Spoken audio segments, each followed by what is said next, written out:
नमस्कार मित्रों, आज आप सबके खातिर भोजपुरी कहानी लेके उपस्थित बानी।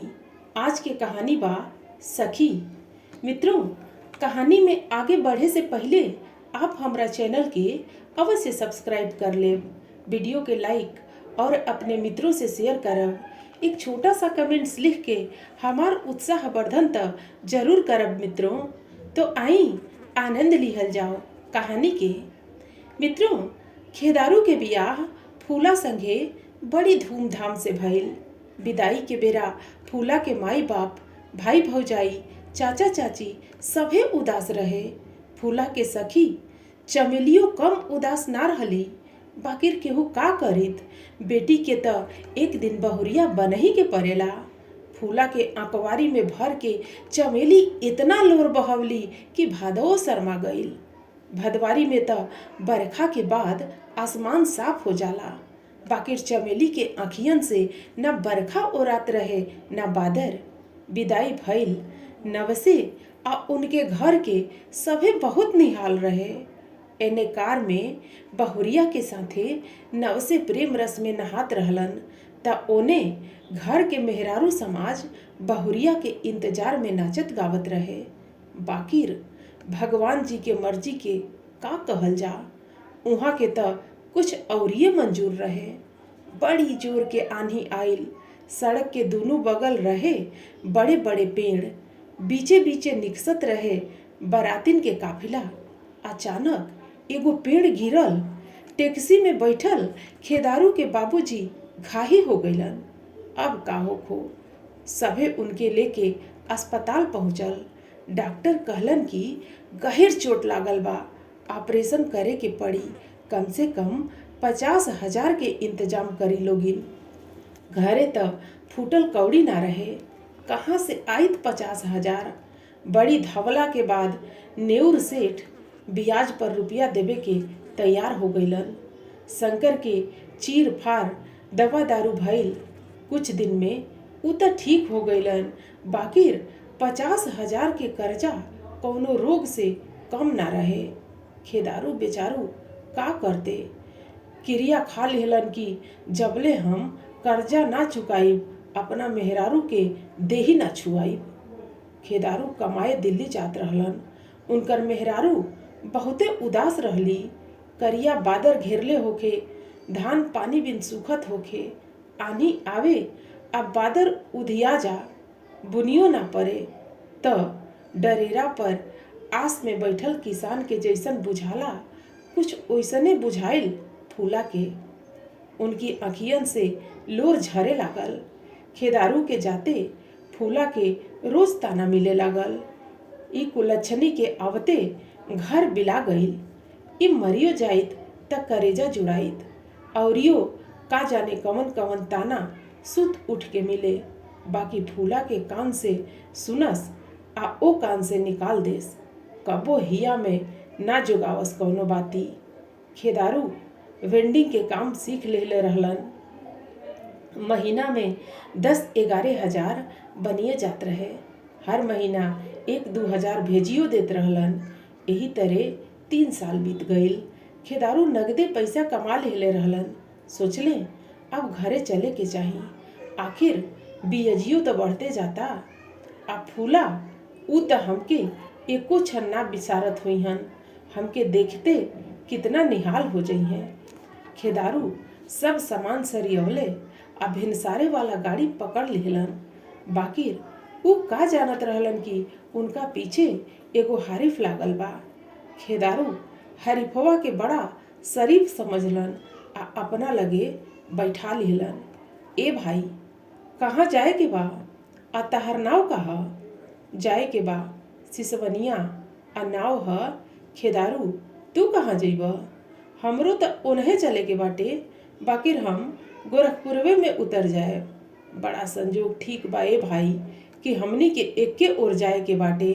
ई अलग बात बा कि तू गोरखपुरवे में उतर जइबा, बाकिर उहाँ ले त निफिकिर होके चलल जाई। ट्रेन में चोर चाइन से बड़ा डर लागेला। हरीफवा के त गोटी चम रहे, झट कहलस, खैनी चलेला भाई? चलेला, बाकिर एह बेरा बा नाही, अपने लगे से खिया द। हरिफुआ खैनी बनौलस, दुनू जानी खाइल लो।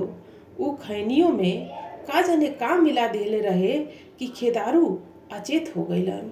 बाकिर ओकरा कुछो ना भइल। ओकरा आदत जे रहे चरस खैला के। हरिफुआ तो खुश हो गईल, झट से अटैची बदल दिहलस, काहे कि अटैचिया एकदम एके लेखा रहे। जब खेदारू के होश आइल तो हरिफुआ उतर गई रहे। उनका यह बात के तनिको शंका ना भइल कि अटैची बदल गईल बा। खेदारू घरे पहुँचलन त नेउर सेठ तगादा करे आइल रहलन। खेदारू के देखते बोल पड़लन, का हो शंकर, तहार बेटा त आ गईल कमा के, अब त मिल जाई हमार पैसा। काहे नाही मिली, 3 साल बाद कमा के आइल बाड़न, कुछ त ले आइले हुई हन। कौनो चिंता कैला के गरज नइखे बाबूजी, हम सब इंतजाम क के आइल बानी। खेदारू पहले पाँव छुअलन, फेरू मुंह खोललन। सेठ हिसाब जोड़लन त 1 लाख से ऊपरे आइल।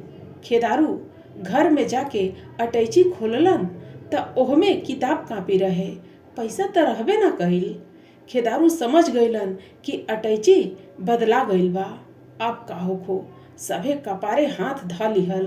कैसे मिली भुलाइल अटैची, का जाने मुसाफिर ईमानदार रहे कि चाई। एक साथे कई गो सवाल गूंजे लागल खेदारू के दिमाग में। बाकिर ई सोच के कि मेहनत के कमाई ह केहू हजम ना कर पाई, खेदारू सेठ से कह दिहलन कि राउर पैसा बिहने मिल जाई। अटैची बदला गईल बा, हम पता करे जात बानी, रउआ बिहाने आ जाइब। सेठ ई कही के चल गईलन कि बिहाने अगर पैसा ना मिली त हम तहार दक्षिण वाला खेत जोतवा लेब। आज का चुरा के ले आइल बानी, रउआ लाज ना लागेला? हैसन देह लेके रोज चोरी करीले, कहिया ले खियाएब हमरा के पाप के कमाई। अरे चमेली, चोरियो करे में मेहनत लागेला, बुद्धि खपावे के पड़ेला, पसेना झारे के पड़ेला। आज के जमाना में चोरी कईल कोनो पाप नइखे रह गईल। ए घड़ी त नेता, अधिकारी, सिपाही सभे चोरा रहल बा। बाकिर हम रउआ के ना करे देब। आज से पाप के कमाई खाइल बंद।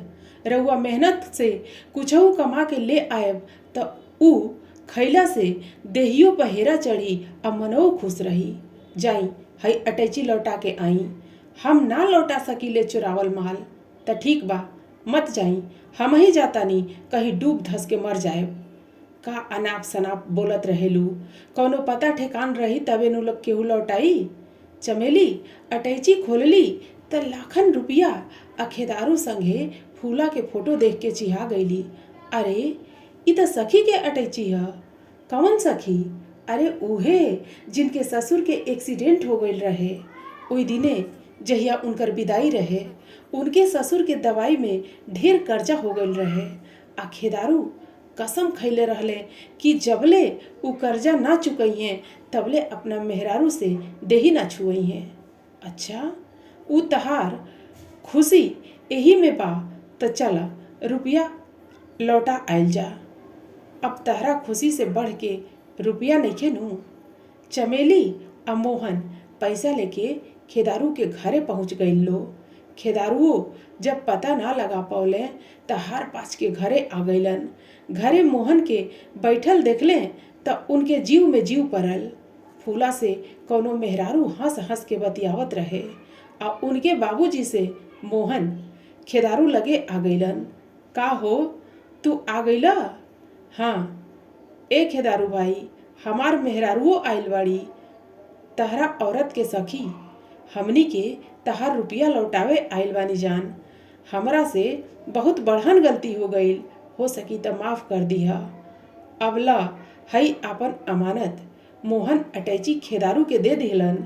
नेउरो सेठ भनक पाके आ गईलन। सभे एके जगह खड़ा रहे। खेदारू सेठ के हिसाब दे के कर्जा से आजाद हो गईलन। नेउर सेठ जाए लगलन त सभे सेठ के ओर देखत रहे। बाकी खेदारू के ध्यान त फूला पर रहे। उ फूला के गाल पर चिकोटी काट देहलन। फूला सुसकरली त सभे ताक दिहल। दुनू जाने लजा गईल लो। सब केहू हंस दिहल। मित्रों, कहानी आपके कैसन लागल। ऐसन और कहानी सुने के खातिर हमरा चैनल के जरूर सब्सक्राइब कर लेब। फिर मिलब अगली प्रस्तुति के साथ। धन्यवाद।